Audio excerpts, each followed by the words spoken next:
प्रेम से बोलिए श्रीमद् भागवत महापुराण की जय। श्री मैत्रेय जी कहते हैं, हे विदुर जी, ध्रुव का क्रोध शांत हो गया है और वे यक्षों के वध से निवृत्त हो गए हैं। ये जानकर भगवान कुबेर वहां आए। उस समय यक्ष, चारण और किन्नर लोग उनकी स्तुति कर रहे थे। उन्हें देखते ही ध्रुव जी हाथ जोड़कर खड़े हो गए।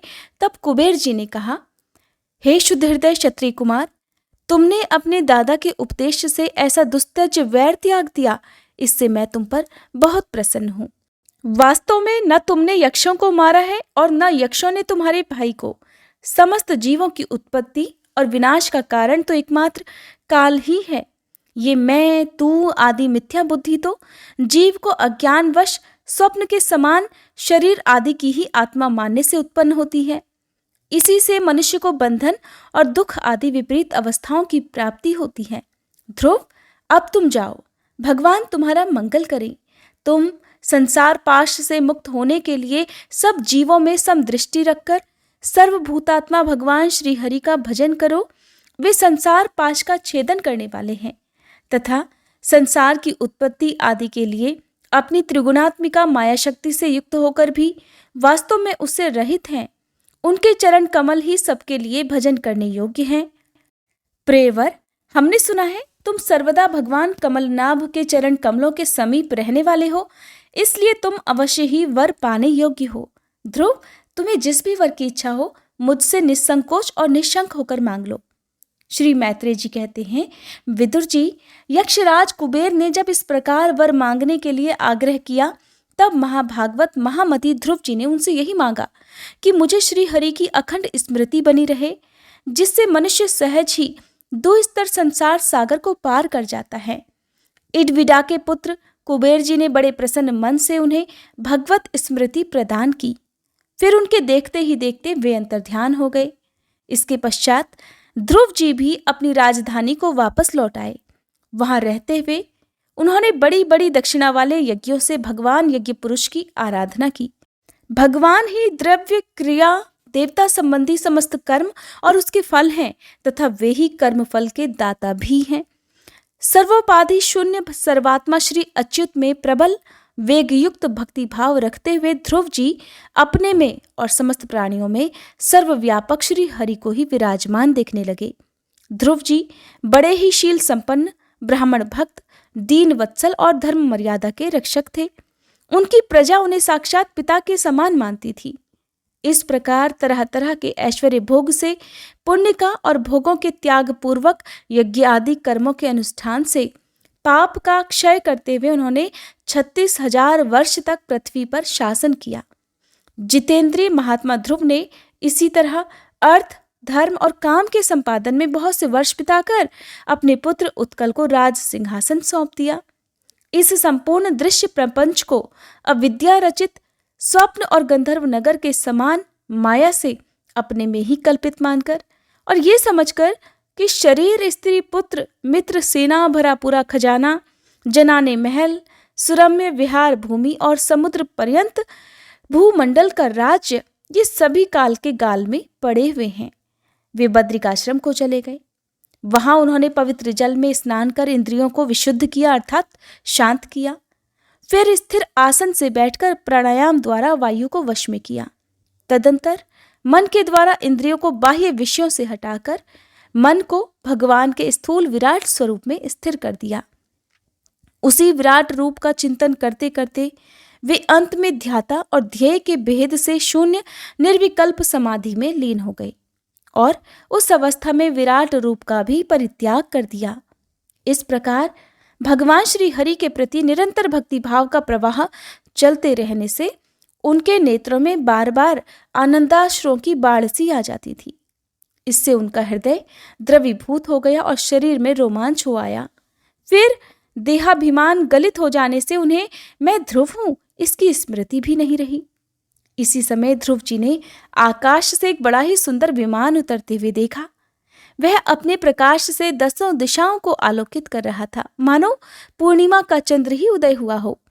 उसमें 2 श्रेष्ठ पार्षद गदाओं का सहारा लिए खड़े थे। उनकी 4 भुजाएं थीं, सुंदर श्याम शरीर था, किशोर अवस्था थी और अरुण कमल के समान नेत्र थे। वे सुंदर वस्त्र, किरीट, हार, भुजबंद और अति मनोहर कुंडल धारण किए हुए थे। उन्हें पुण्य श्लोक श्री हरि के सेवक जान ध्रुव जी हड़बड़ाहट में पूजा आदि का क्रम भूलकर सहसा खड़े हो गए और ये भगवानों के पार्षद में प्रधान है ऐसा समझकर उन्होंने श्री मधुसूदन के नामों का कीर्तन करते हुए उन्हें हाथ जोड़कर प्रणाम किया। ध्रुव जी का मन भगवान के चरण कमलों में तल्लीन हो गया और वे हाथ जोड़कर बड़ी नम्रता के साथ अपना सिर नीचा किए खड़े रह गए। तब श्री हरि के प्रिय पार्षद सुनंद और नंद ने उनके पास जाकर मुस्कुराते हुए कहा, राजन, आपका कल्याण हो। अब आप सावधान होकर हमारी बात सुनिए। आपने 5 वर्ष की अवस्था में ही तपस्या करके सर्वेश्वर भगवान को प्रसन्न कर लिया था। हम उन्हीं शंखपाणी भगवान विष्णु के सेवक हैं और आपको भगवान के धाम में ले जाने के लिए यहाँ आए हैं। आपने अपनी भक्ति के प्रभाव से विष्णु लोक का अधिकार प्राप्त कर लिया है, जो औरों के लिए बड़ा दुर्लभ है। परम ज्ञानी सप्तऋषि भी वहां तक नहीं पहुंच सके, वे नीचे से केवल उसे देखते ही रहते हैं। सूर्य और चंद्रमा आदि ग्रह, नक्षत्र और तारागण भी उनकी प्रदक्षिणा किया करते हैं। चलिए, आप उसी विष्णु धाम में निवास कीजिए। प्रियवर, आज तक आपके पूर्वज तथा और कोई भी उस पद पर कभी नहीं पहुंच सके। भगवान विष्णु का वह परम धाम सारे संसार का वंदनीय है। आप वहां चलकर विराजमान होइए। आयुष्मान, ये श्रेष्ठ विमान पुण्य श्लोक शिखामणि श्री हरि ने आपके लिए ही भेजा है। आप इस पर चढ़ने योग्य हैं। श्री मैत्रेय जी कहते हैं, भगवान के प्रमुख पार्षदों के ऐसे अमृतमय वचन सुनकर परम भागवत ध्रुव जी ने स्नान किया, फिर संध्या वंदन आदि नित्य कर्म से निवृत्त होकर मांगलिक अलंकार आदि धारण किए। बद्रिकाश्रम में रहने वाले मुनियों को प्रणाम करके उनका आशीर्वाद लिया। इसके बाद उस श्रेष्ठ विमान की पूजा और प्रदक्षिणा की और पार्षदों को प्रणाम कर स्वर्ण के समान कांतिमान दिव्य रूप धारण कर उस पर चढ़ने को तैयार हुए। इतने में ही ध्रुव जी ने देखा कि काल मूर्तिमान होकर उनके सामने खड़ा है। तब वे मृत्यु के सिर पर पैर रखकर उस अद्भुत विमान पर चढ़ गए। उस समय आकाश में दुंदुभी, मृदंग और ढोल आदि बाजे बजने लगे। श्रेष्ठ गंधर्व गान करने लगे और फूलों की वर्षा आकाश में से होने लगी। विमान पर बैठकर ध्रुव जी ज्यों ही भगवान के धाम को जाने के लिए तैयार हुए, त्यों त्यों उन्हें अपनी माता सुनीति का स्मरण हो आया। वे सोचने लगे, क्या मैं बेचारी माता को छोड़कर अकेला ही दुर्लभ वैकुंठ धाम को जाऊंगा? नंद और सुनंदन ने ध्रुव के हृदय की बात जानकर उन्हें दिखलाया कि देवी सुनीति आगे आगे दूसरे विमान पर जा रही हैं। उन्होंने क्रमशः सूर्य आदि सभी ग्रह देखे। मार्ग में विमानों पर बैठे हुए देवता उनकी प्रशंसा करते हुए फूलों की वर्षा करते जाते थे। उस दिव्य विमान पर बैठकर ध्रुव जी त्रिलोकी को पार कर सप्तऋषि मंडल से भी ऊपर भगवान विष्णु के नित्य धाम में जा पहुंचे। इस प्रकार उन्होंने अविचल गति प्राप्त की। ये दिव्य धाम अपने ही प्रकाश से प्रकाशित है। इसी के प्रकाश से तीनों लोक प्रकाशित हैं। इसमें जीवों पर निर्दयता करने वाले पुरुष कभी नहीं जा सकते। यहाँ तो उन्हीं की पहुंच होती है जो दिन रात प्राणियों के कल्याण के लिए शुभ कर्म ही करते रहते हैं, जो शांत, समदर्शी, शुद्ध और सभी प्राणियों को प्रसन्न रखने वाले हैं तथा भगवत भक्तों को ही अपना एकमात्र सच्चा सुहृद मानते हैं। ऐसे लोग सुगमता से ही इस भगवत धाम को प्राप्त कर लेते हैं। इस प्रकार उत्तनपाद के पुत्र भगवत परायण श्री ध्रुव जी तीनों लोकों के ऊपर उसकी निर्मल चूड़ामणि के समान विराजमान हुए। हे कुरुनंदन, जिस प्रकार दाएं चलाने के समय खंबे के चारों ओर बैल घूमते हैं, उसी प्रकार ये गंभीर वेग वाला ज्योतिष चक्र उस अविनाशी लोक के आश्रय ही निरंतर घूमता रहता है। उसकी महिमा देखकर देवर्षि नारद ने प्रचेताओं की यज्ञशाला में वीणा बजाकर ये 3 श्लोक गाए थे। नारायण नारायण, पति परायणा सुनीति के पुत्र ध्रुव ने तपस्या द्वारा अद्भुत शक्ति संचित करके जो गति पाई है, उसे भगवत धर्मों की आलोचना करके वेदवादी मुनिगण भी नहीं पा सकते। फिर राजाओं की तो बात ही क्या है। अहो, वे 5 वर्ष की अवस्था में ही सौतेली माता के वाग्बाणों से मर्माहत होकर दुखी हृदय से वन में चले गए और मेरे उपदेश के अनुसार आचरण करके ही उन अजय प्रभु को जीत लिया, जो केवल अपने भक्तों के गुणों से ही वश में हो जाते हैं। ध्रुव जी ने तो 5-6 वर्ष की अवस्था में कुछ दिनों की तपस्या से ही भगवान को प्रसन्न करके उनका परम पद प्राप्त कर लिया, किंतु उनके अधिकृत किए हुए इस पद को भूमंडल में कोई दूसरा क्षत्रिय तो क्या वर्षों तक तपस्या करके भी पा सकता है। तब श्री मैत्रेय जी कहते हैं कि विदुर जी, तुमने मुझसे उदार कीर्ति ध्रुव जी के चरित्र के विषय में पूछा था, सो मैंने तुम्हें वह पूरा का पूरा सुना दिया। साधुजन इस चरित्र की बड़ी प्रशंसा करते हैं। यह धन, यश और आयु की वृद्धि करने वाला, परम पवित्र और अत्यंत मंगलमय है। इससे स्वर्ग और अविनाशी पद भी प्राप्त हो सकता है। ये देवत्व की प्राप्ति कराने वाला बड़ा ही प्रशंसनीय और समस्त पापों का नाश करने वाला है। भगवत भक्त ध्रुव के इस पवित्र चरित्र को जो श्रद्धापूर्वक बार बार सुनते हैं, उन्हें भगवान की भक्ति प्राप्त होती है, जिससे उनके सभी दुखों का नाश हो जाता है। इसे श्रवण करने वाले को शील आदि गुणों की प्राप्ति होती है। जो महत्व चाहते हैं उन्हें महत्व की प्राप्ति करने वाला स्थान मिलता है। जो तेज चाहते हैं उन्हें तेज प्राप्त होता है और मनस्वियों का मान बढ़ता है। पवित्र कीर्ति ध्रुव जी के इस महान चरित्र का प्रातः और सायंकाल ब्राह्मण आदि द्विजातियों के समाज में एकाग्र चित्त से कीर्तन करना चाहिए। भगवान के परम पवित्र चरणों की शरण में रहने वाला जो पुरुष इसे निष्काम भाव से पूर्णिमा, अमावस्या, द्वादशी, श्रवण नक्षत्र, तिथि क्षय, व्यतीत पात, संक्रांति अथवा रविवार के दिन श्रद्धालु पुरुषों को सुनाता है, वह स्वयं अपने आत्मा में ही संतुष्ट रहने लगता है और सिद्ध हो जाता है। यह साक्षात भगवत विषयक अमृतमय ज्ञान है। जो लोग भगवन मार्ग के मर्म से अनभिज्ञ हैं, उन्हें जो कोई इसे प्रदान करता है, उस दीन वत्सल कृपालु पुरुष पर देवता अनुग्रह करते हैं। ध्रुव जी के कर्म सर्वत्र प्रसिद्धि और परम पवित्र हैं। वे अपनी बाल्यावस्था में ही अपनी माता के घर और खिलौनों का मोह छोड़कर श्री विष्णु भगवान की शरण में चले गए थे।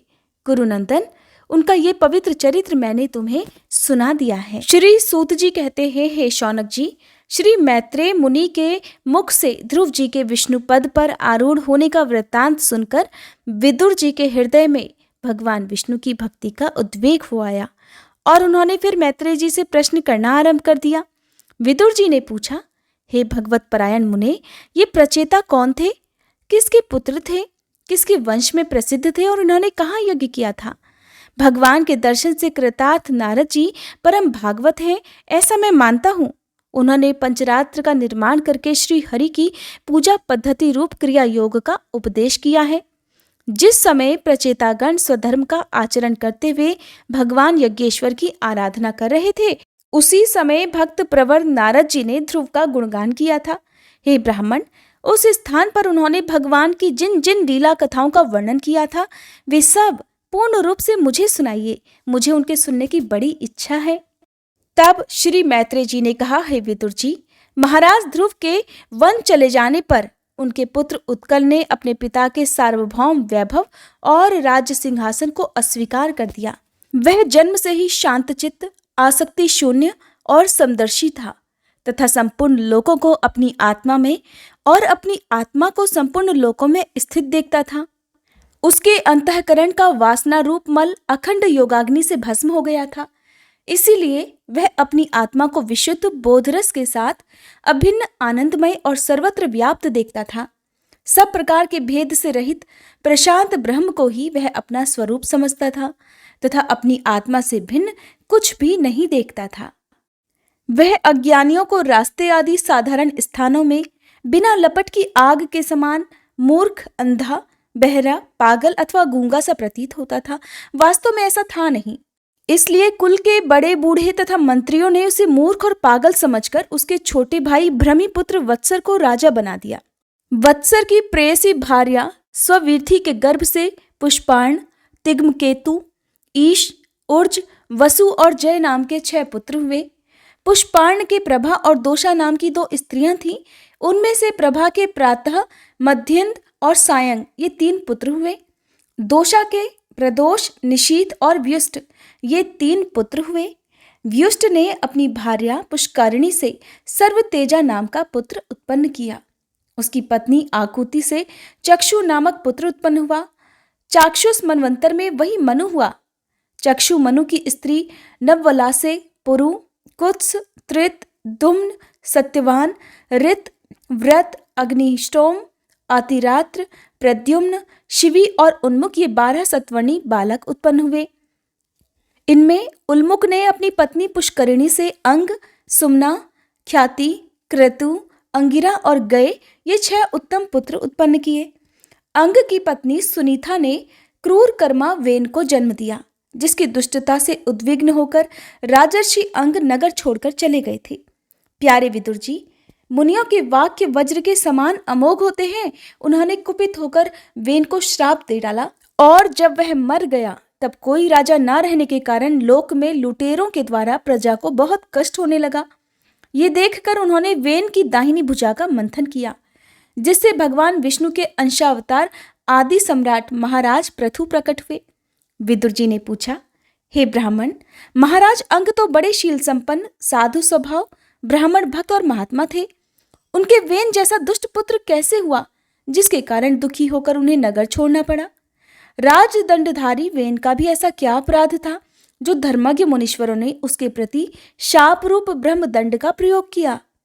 प्रजा का कर्तव्य है कि वह प्रजापालक राजा से कोई पाप अगर हो भी जाए तो उसका तिरस्कार ना करे, क्योंकि वह अपने प्रभाव से 8 लोकपालों के तेज को धारण करता है। हे ब्राह्मण, आप भूत भविष्य की बातें जानने वालों में सर्वश्रेष्ठ हैं, इसीलिए आप मुझे सुनीता के पुत्र वेन की सब करतूतें बताइए। मैं आपका श्रद्धालु भक्त हूं, कृपा पूर्वक इन सभी का विस्तार पूर्वक वर्णन कीजिए। विदुर जी के आग्रह करने पर श्री मैत्रेय जी ने कहा, हे विदुर जी, एक बार राजर्षि अंग ने अश्वमेध महायज्ञ का अनुष्ठान किया।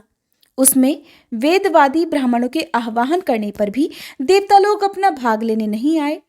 तब ऋत्विजों ने विस्मित होकर यजमान अंग से कहा, हे राजन, हम आहुतियों के रूप में आपका जो घृत आदि पदार्थ हवन कर रहे हैं उसे देवता लोग स्वीकार नहीं करते।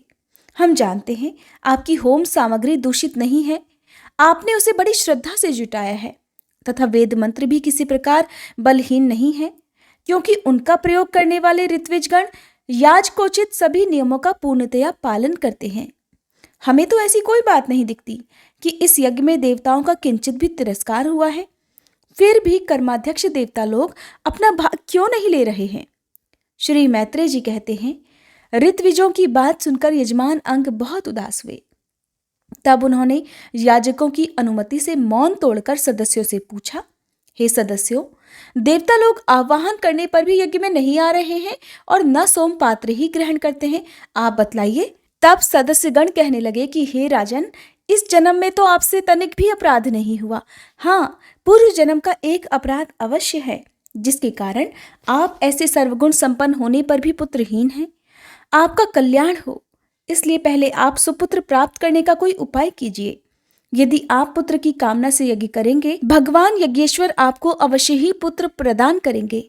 जब संतान के लिए साक्षात यज्ञ पुरुष श्री हरि का आह्वान किया जाएगा, तब देवता लोग स्वयं ही अपना अपना यज्ञ भाग ग्रहण करेंगे। भक्त जिस जिस वस्तु की इच्छा करता है, श्री हरि उसे वही वही पदार्थ दे देते हैं। उनकी जिस प्रकार आराधना की जाती है, उसी प्रकार उपासक को उसका फल भी प्राप्त होता है। इस प्रकार राजा अंग को पुत्र प्राप्ति कराने का निश्चय कर ऋत्विजों ने पशु में यज्ञ रूप से रहने वाले श्री विष्णु भगवान के पूजन के लिए पुरोडश नामक चरु समर्पण किया। अग्नि में आहुति डालते ही अग्नि कुंड से सोने के हार और शुभ्र वस्त्रों से विभूषित एक पुरुष प्रकट हुए। वे एक स्वर्ण पात्र में सिद्ध खीर लिए हुए थे। उदार बुद्धि राजा अंग ने याजकों की अनुमति से अपनी अंजलि में वह खीर ले ली और उसे स्वयं सूंघ कर प्रसन्नता पूर्वक अपनी पत्नी को दे दिया। पुत्रहीना रानी ने वह पुत्र प्रदायिनी खीर खाकर अपने पति के सहवास से गर्भ धारण किया। उससे यथा समय उसके एक पुत्र हुआ।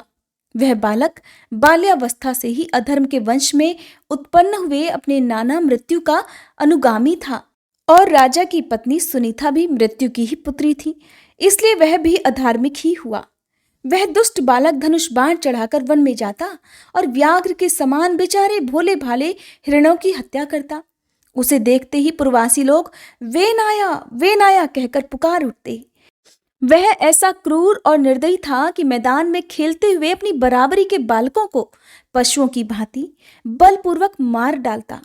वेन की ऐसी दुष्ट प्रकृति देखकर महाराज अंग ने उसे तरह तरह से सुधारने का प्रयास किया, परंतु वे उसे सुमार्ग पर लाने में समर्थ नहीं हुए। इससे उन्हें बड़ा ही दुख हुआ। वे मन ही मन कहने लगे, जिन गृहस्थों के पुत्र नहीं हैं, उन्होंने अवश्य ही पूर्व जन्म में श्री हरि की आराधना की होगी, इसीलिए उन्हें कुपूत की करतूतों से होने वाले असह्य क्लेश नहीं सहने पड़ते। जिसकी करनी से माता पिता का सारा सुयश मुट्ठी में मिल जाए, उन्हें अधर्म का भागी होना पड़े, सबसे विरोध हो जाए, कभी न छूटने वाली चिंता मोल लेनी पड़े और घर भी दुखदाई हो जाए, ऐसी नाम मात्र की संतान के लिए कौन समझदार पुरुष ललचाएगा? वह तो आत्मा के लिए एक प्रकार का मोहमय बंधन ही है। मैं तो सपूत की अपेक्षा कपूत को ही अच्छा समझता हूं, क्योंकि सपूत को छोड़ने में बड़ा क्लेश होता है और कुपूत घर को नरक बना देता है, इसलिए उससे बड़ी आसानी से छुटकारा हो जाता है। इस प्रकार सोचते सोचते महाराज अंग को रात में नींद नहीं आई। उनका मन गृहस्थी से विरक्त हो गया। वे आधी रात के समय बिछौने से उठे। इस समय वेन की माता नींद में बेसुध पड़ी हुई थी। राजा ने सबका मोह छोड़ दिया और उसी समय किसी को भी पता ना चले इस प्रकार चुपचाप उस महान ऐश्वर्य से भरे राजमहल से निकलकर वन को चल दिए। महाराज विरक्त होकर घर से निकल गए हैं, ये जानकर सभी प्रजाजन, पुरोहित, मंत्री और सुहृदगण सभी अत्यंत शोकाकुल होकर पृथ्वी पर उनकी खोज करने लगे। ठीक वैसे ही जैसे योग का यथार्थ रहस्य न जानने वाले पुरुष अपने हृदय में छिपे हुए भगवान को बाहर खोजते हैं। जब उन्हें अपने स्वामी का कहीं पता न लगा, तब वे निराश होकर नगर में लौट आए और वहां जो मुनिजन एकत्रित हुए थे, उन्हें यथावत प्रणाम करके उन्होंने आंखों में आंसू भरकर महाराज के न मिलने का वृतांत सुनाया। श्री मैत्रेय जी कहते हैं, हे वीरवर विदुर जी, सभी लोगों की कुशल चाहने वाले भृगु आदि मुनियों ने देखा कि अंग के चले जाने से अब पृथ्वी की रक्षा करने वाला कोई नहीं रह गया है। सभी लोग पशुओं के समान उच्छृंखल होते जा रहे हैं। तब उन्होंने माता सुनीता की सम्मति से अन्य मंत्रियों के सहमत न होने पर भी वेन को भूमंडल के राजपद पर अभिषिक्त कर दिया। वेन बड़ा ही कठोर शासक था। जब चोर डाकुओं ने सुना कि वही राज सिंहासन पर बैठा है, तब सर्प से डरे हुए चूहों के समान वे सब तुरंत ही जहां तहां छिप गए। राज सिंहासन पाने पर वेन 8 लोकपालों की ऐश्वर्य कला के कारण उन्मत्त हो गया और अभिमानवश अपने को ही सबसे बड़ा मानकर महापुरुषों का अपमान करने लगा। वह ऐश्वर्य मद से अंधा होकर रथों पर चढ़कर निरंकुश गजराज के समान पृथ्वी और आकाश को कपाता हुआ सर्वत्र विचरने लगा। कोई भी द्विज जाति वर्ण का पुरुष कभी किसी प्रकार का यज्ञ, दान और हवन ना करे। अपने राज्य में ये ढिंढोरा पिटवाकर उसने सारे धर्म कर्म बंद करवा दिए। दुष्ट वेन का ऐसा अत्याचार देखकर सारे ऋषिगण एकत्र हुए और संसार पर संकट आया समझकर करुणावश आपस में ही कहने लगे, अहो, जैसे दोनों ओर जलती हुई लकड़ियों के बीच में रहने वाले चींटी आदि जीव महान संकट में पड़ जाते हैं, वैसे ही इस समय सारी प्रजा एक ओर राजा के और दूसरी ओर चोर डाकुओं के अत्याचार से महान संकट में पड़ रही है। हमने अराजकता के भय से ही अयोग्य होने पर भी वेन को राजा बनाया था, किंतु अब उससे भी प्रजा को भय हो गया। ऐसी अवस्था में प्रजा को किस प्रकार सुख शांति मिल सकती है? सुनीता की कोख से उत्पन्न हुआ वह वेन स्वभाव से ही दुष्ट है, परंतु सांप को दूध पिलाने के समान ही इसको पालने वालों के लिए अनर्थ का कारण हो गया। हमने तो इसे प्रजा की रक्षा करने के लिए नियुक्त किया था, ये आज उसी को नष्ट करने पर तुला हुआ है। इतना सब होने पर भी हमें इसे समझाना अवश्य चाहिए। ऐसा करने से इसके किए हुए पाप हमें स्पर्श नहीं कर पाएंगे। हमने जानबूझकर दुराचारी वेन को राजा बनाया था, किंतु यदि समझाने पर भी यह हमारी बात नहीं मानेगा, तो लोक के धिक्कार से दग्ध हुए इस दुष्ट को हम अपने तेज से ही भस्म कर देंगे। ऐसा विचार करके मुनि लोग वेन के पास गए और अपने क्रोध को छिपाकर उसे प्रिय वचनों से समझाते हुए इस प्रकार कहने लगे। मुनिगण कहने लगे, हे राजन, हम आपसे जो बात कहते हैं उस पर ध्यान दीजिए। इससे आपकी आयु, श्री, बल और कीर्ति में वृद्धि होगी। हे तात, यदि मनुष्य मन, वाणी, शरीर और बुद्धि से धर्म का आचरण करे तो उसे स्वर्ग आदि शोक रहित लोकों की प्राप्ति होती है। यदि उसका निष्काम भाव हो तब तो वही धर्म उसे अनंत मोक्ष पद पर पहुंचा देता है। इसलिए वीरवर, प्रजा का कल्याण रूप वह धर्म आपके कारण नष्ट नहीं होना चाहिए। धर्म के नष्ट होने से राजा भी ऐश्वर्य से च्युत हो जाता है। जो राजा दुष्ट मंत्री और चोर आदि से अपनी प्रजा की रक्षा करते हुए न्यायानुकूल कर लेता है, वह इस लोक में और परलोक में दोनों ही जगह सुख प्राप्त करता है। जिसके राज्य अथवा नगर में वर्णाश्रम धर्मों का पालन करने वाले पुरुष स्वधर्म पालन के द्वारा भगवान यज्ञ पुरुष की आराधना करते हैं, हे महाभाग, अपनी आज्ञा का पालन करने वाले उस राजा से भगवान प्रसन्न रहते हैं, क्योंकि वे ही सारे विश्व की आत्मा तथा संपूर्ण भूतों के रक्षक हैं। भगवान ब्रह्मादि जगदीश्वरों के भी ईश्वर हैं। उनके प्रसन्न होने पर कोई भी वस्तु दुर्लभ नहीं रह जाती। तभी तो इंद्र आदि लोकपालों के सहित समस्त लोक उन्हें बड़े आदर से पूजोपहार समर्पण करते हैं। हे राजन, भगवान श्री हरि समस्त लोकपाल और यज्ञों के नियंता हैं। वे वेदत्रीय रूप, द्रव्य रूप और तपः स्वरूप हैं। इसलिए आपके जो देशवासी आपकी उन्नति के लिए अनेक प्रकार के यज्ञों से भगवान का यजन करते हैं, आपको उनके अनुकूल ही रहना चाहिए। जब आपके राज्य में ब्राह्मण लोग यज्ञों का अनुष्ठान करेंगे, तब उनकी पूजा से प्रसन्न होकर भगवान के अंश स्वरूप देवता आपको मनचाहा फल देंगे। अतः हे वीरवर, आपको यज्ञ आदि धर्मानुष्ठान बंद करके देवताओं का तिरस्कार नहीं करना चाहिए। ऋषियों की बात सुनकर वेन ने कहा, तुम लोग बड़े मूर्ख हो। खेद है, तुमने अधर्म में ही धर्म बुद्धि कर रखी है। तभी तो तुम जीविका देने वाले मुझ साक्षात पति को छोड़कर किसी दूसरे जार पति की उपासना करते हो। जो लोग मूर्खतावश राजा रूप परमेश्वर का अनादर करते हैं, उन्हें न तो इस लोक में सुख मिलता है और न ही परलोक में। अरे, जिसमें तुम लोगों की इतनी भक्ति है, वह यज्ञ पुरुष है कौन? ये तो ऐसी ही बात हुई जैसे कुलटा स्त्रियां अपने विवाहित पति से प्रेम ना करके किसी पर पुरुष में आसक्त हो जाएं। विष्णु, ब्रह्मा, महादेव, इंद्र, वायु, यम, सूर्य, मेघ, कुबेर, चंद्रमा, पृथ्वी, अग्नि और वरुण तथा इनके अतिरिक्त जो दूसरे वर और शाप देने में समर्थ देवता हैं, वे सब के सब राजा के ही शरीर में रहते हैं। इसलिए राजा सर्वदेवमय है और देवता उसके अंश मात्र हैं। इसलिए ब्राह्मणों, तुम मत्सरता छोड़कर अपने सभी कर्मों द्वारा एक मेरा ही पूजन करो और मुझी को बलि समर्पण करो। भला मेरे सिवा और कौन अग्र पूजा का अधिकारी हो सकता है? श्री मैत्रेय जी कहते हैं, इस प्रकार विपरीत बुद्धि होने के कारण वह वेन अत्यंत पापी और कुमार्गगामी हो गया था। उसका पुण्य क्षीण हो चुका था। इसीलिए मुनियों के बहुत विनय करने पर, प्रार्थना करने पर भी उसने उनकी बात ध्यान से सुनी ही नहीं। कल्याण रूप विदुर जी, अपने को बड़ा बुद्धिमान समझने वाले वेन ने जब उन मुनियों का इस प्रकार अपमान किया, तब अपनी मांग को व्यर्थ हुई देखकर वे उस पर अत्यंत कुपित हो गए। मार डालो, इस स्वभाव से ही दुष्ट पापी को मार डालो। यदि जीता रह गया तो कुछ ही दिनों में संसार को अवश्य भस्म कर डालेगा। ये दुराचारी किसी प्रकार राज सिंहासन के योग्य नहीं है, क्योंकि ये निर्लज्ज साक्षात यज्ञपति श्री भगवान विष्णु की निंदा करता है। अहो, जिनकी कृपा से इसे ऐसा ऐश्वर्य मिला, उन श्री हरि की निंदा अभागे वेन को छोड़कर भला और कौन कर सकता है? इस प्रकार अपने छिपे हुए क्रोध को प्रकट करके उन मुनियों ने उसे मारने का निश्चय कर लिया। वो तो भगवान की निंदा करने के कारण पहले ही मर चुका था, इसलिए केवल हुंकारों से ही उन्होंने उसका सारा काम तमाम कर दिया। जब मुनिगण अपने अपने आश्रमों को चले गए, तब इधर वेन की शोकाकुला माता सुनीता मंत्र आदि के बल से तथा अन्य युक्तियों से अपने पुत्र के शव की रक्षा करने लगी। एक दिन वे मुनिगण सरस्वती के पवित्र जल में स्नान कर अग्निहोत्र से निवृत्त होकर नदी के तीर तट पर बैठकर हरि चर्चा कर रहे थे। उन दिनों लोकों में आतंक फैलाने वाले बहुत से उपद्रव होते देखकर वे आपस में कहने लगे, आजकल पृथ्वी का कोई रक्षक नहीं है, इसीलिए चोर डाकुओं के कारण उसका कुछ अमंगल तो नहीं होने वाला है। ऋषि लोग ऐसा विचार कर ही रहे थे कि उन्होंने सब दिशाओं में धावा करने वाले चोरों और डाकुओं के कारण उठी हुई बड़ी भारी धूल देखी। देखते ही वे समझ गए कि राजा वेन के मर जाने के कारण देश में अराजकता फैल गई है, राज्य शक्तिहीन हो गया है और चोर डाकू बढ़ गए हैं। ये सारा उपद्रव लोगों का धन लूटने वाले तथा एक दूसरे के खून के प्यासे लुटेरों का ही है।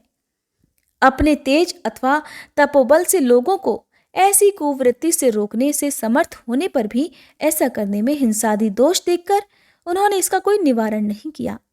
फिर सोचा कि यदि ब्राह्मण समदर्शी और शांत स्वभाव से भी हो तो भी दीनों की उपेक्षा करने से उसका तप किसी प्रकार नष्ट हो जाता है, जैसे फूटे हुए घड़े में से जल बह जाता है। फिर राजर्षि अंग का वंश भी नष्ट नहीं होना चाहिए, क्योंकि इस वंश में अनेक अमोघ शक्ति और भक्त परायण राजा हो चुके हैं। ऐसा निश्चय कर उन्होंने मृत राजा की जांघ को बड़े जोर से मथा तो उसमें से एक बौना पुरुष उत्पन्न हुआ। वह कौवे के समान काला था। उसके सभी अंग और खासकर भुजाएं बहुत छोटी थीं, जबड़े बहुत बड़े, टांगे छोटी, नाक चपटी, नेत्र लाल और केश तांबे से रंग के थे। उसने बड़ी दीनता और नम्र भाव से पूछा कि मैं क्या करूं? तो ऋषियों ने कहा, निशीद अर्थात बैठ जा। इसी से वह निषाद कहलाया। उसने जन्म लेते ही राजा वेन के भयंकर पापों को अपने ही ऊपर ले लिया। इसलिए उसके वंशधर निषाद भी हिंसा, लूटपाट आदि पाप कर्मों में रत रहते हैं। अतः वे गांव और नगर में न टिककर वन और पर्वतों में ही निवास करते हैं। श्री मैत्रेय जी कहते हैं, हे विदुर जी, इसके बाद ब्राह्मणों ने पुत्रहीन राजा वेन की भुजाओं का मंथन किया। तब उनसे एक स्त्री पुरुष का जोड़ा प्रकट हुआ।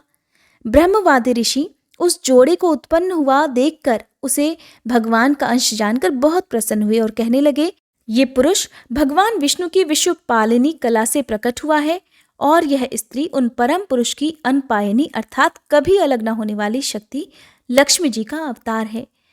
इनमें से जो पुरुष है वह अपने सुयश का प्रथन विस्तार करने के कारण परम यशस्वी पृथु नामक सम्राट होगा। राजाओं में यही सबसे पहला होगा। ये सुंदर दांतों वाली एवं गुण और आभूषणों को भी विभूषित करने वाली सुंदरी इन पृथु को ही अपना पति बनाएगी। इसका नाम अर्ची होगा। पृथु के रूप में साक्षात श्री हरि के अंश ने ही संसार की रक्षा के लिए अवतार लिया है और अर्ची के रूप में निरंतर भगवान की सेवा में रहने वाली उनकी नित्य सहचरी श्री लक्ष्मी जी ही प्रकट हुई हैं। श्री मैत्रेय जी कहते हैं, हे विदुर जी, उस समय ब्राह्मण लोग पृथु की स्तुति करने लगे। श्रेष्ठ गंधर्वों ने गुणगान किया, सिद्धों ने पुष्पों की वर्षा की, अप्सराएं नाचने लगी, आकाश में शंख, तुरही, मृदंग और दुंदुभी आदि बाजे बजने लगे। समस्त देवता, ऋषि और पितर अपने अपने लोकों से वहां आए। जगत गुरु ब्रह्मा जी देवता और देवेश्वर के साथ वहां पधारे। उन्होंने वेन कुमार पृथु के दाहिने हाथ में भगवान विष्णु की हस्तरेखाएं और चरणों में कमल का चिन्ह देखकर उन्हें श्री हरि का ही अंश समझा, क्योंकि जिसके हाथ में दूसरी रेखाओं से बिना कटा हुआ चक्र का चिन्ह होता है वह भगवान का ही अंश होता है। वेदवादी ब्राह्मणों ने महाराज पृथु के अभिषेक का आयोजन किया। सब लोग उसकी सामग्री जुटाने में लग गए। उस समय नदी, समुद्र, पर्वत, सर्प, गौ, पक्षी, मृग, स्वर्ग, पृथ्वी तथा अन्य सभी प्राणियों ने भी उन्हें तरह तरह के उपहार भेंट किए। सुंदर वस्त्र और आभूषणों से अलंकृत महाराज पृथु का विधिवत राज्याभिषेक हुआ। उस समय अनेकों अलंकारों से सजी हुई महारानी अर्ची के साथ वे दूसरे अग्निदेव के समान जान पड़ते थे। प्यारे विदुर जी, उन्हें कुबेर ने बड़ा ही सुंदर सोने का सिंहासन दिया तथा वरुण ने चंद्रमा के समान श्वेत और प्रकाशमय छत्र दिया, जिससे निरंतर जल की फुहारें झरती रहती थी। वायु ने 2 चंवर, धर्म ने कीर्तिमयी माला, देवराज इंद्र ने मनोहर मुकुट, यम ने दमन करने वाला दंड, ब्रह्मा ने वेदमय कवच, देवी सरस्वती ने सुंदर हार, विष्णु भगवान ने सुदर्शन चक्र, विष्णु प्रिया श्री लक्ष्मी जी ने अविचल संपत्ति, रुद्र ने 10 चंद्राकार चिन्हों से युक्त कोश वाली तलवार, अंबिका जी ने 100 चंद्राकार चिन्हों वाली ढाल, चंद्रमा ने अमृतमय अश्व, त्वष्टा अर्थात विश्वकर्मा ने सुंदर रथ, अग्नि ने बकरे और गऊ के सींगों का बना हुआ सूत्र धनुष, सूर्य ने तेजोमय बाण, पृथ्वी ने चरण स्पर्श मात्र से अभीष्ट स्थान पर पहुंचा देने वाली योगमयी पादुकाएं, आकाश के अभिमानी द्योत देवताओं ने नित्य नूतन पुष्पों की माला, आकाश विहारी सिद्ध गंधर्वों ने नाचने, गाने, बजाने और अंतर ध्यान हो जाने की शक्तियां, ऋषियों ने अमोघ आशीर्वाद, समुद्र ने अपने से उत्पन्न हुआ शंख तथा 7 समुद्र पर्वत और नदियों ने उनके रथ के लिए बेरोक टोक मार्ग उपहार में दिए। इसके पश्चात सूत, मागध और बंदीजन उनकी स्तुति करने के लिए उपस्थित हुए। तब उन स्तुति करने वालों का अभिप्राय समझकर वेन पुत्र परम प्रतापी महाराज पृथु ने हंसते हुए मेष के समान गंभीर वाणी में कहा, सौम्य सूत, मगध और बंदीजन, अभी तो लोक में मेरा कोई भी गुण प्रकट नहीं हुआ, फिर तुम किन गुणों को लेकर मेरी स्तुति करोगे? मेरे विषय में तुम्हारी वाणी व्यर्थ नहीं होनी चाहिए, इसलिए मुझसे भिन्न किसी और की स्तुति करो। मृदभाषियों, कालांतर में जब मेरे अप्रकट गुण प्रकट हो जाएं, तब भरपेट अपनी मधुर वाणी से मेरी स्तुति कर लेना। देखो, शिष्ट पुरुष पवित्र कीर्ति श्री हरि के गुणानुवाद के रहते हुए तुच्छ मनुष्यों की स्तुति नहीं किया करते। महान गुणों को धारण करने में समर्थ होने पर भी ऐसा कौन बुद्धिमान पुरुष है जो उनके ना रहने पर भी केवल संभावना मात्र स्तुति करने वालों द्वारा अपनी स्तुति कराएगा? यदि यह विद्याभ्यास करता तो इसमें अमुक अमुक गुण हो जाते। इस प्रकार की स्तुति से तो मनुष्य की वंचना की जाती है। वह मंदमती ये नहीं समझता कि इस प्रकार तो लोग उसका उपहास ही कर रहे हैं। जिस प्रकार लज्जाशील उदार पुरुष अपने किसी निंदित पराक्रम की चर्चा होना बुरी समझते हैं, उसी प्रकार लोक विख्यात समर्थ पुरुष अपनी स्तुति को भी निंदित मानते हैं। सूतगण, अभी हम अपने श्रेष्ठ कर्मों के द्वारा लोक में अप्रसिद्ध ही हैं। हमने अब तक कोई भी ऐसा काम नहीं किया है जिसकी प्रशंसा की जा सके। तब तुम लोगों से बच्चों के समान अपनी कीर्ति का किस प्रकार गान करावे। हरे कृष्णा। आज का अध्याय संपूर्ण हुआ। अगले अध्याय में आप जानेंगे कि आखिरकार बंदीजन द्वारा महाराज पृथु की स्तुति किस प्रकार संभव हो पाई।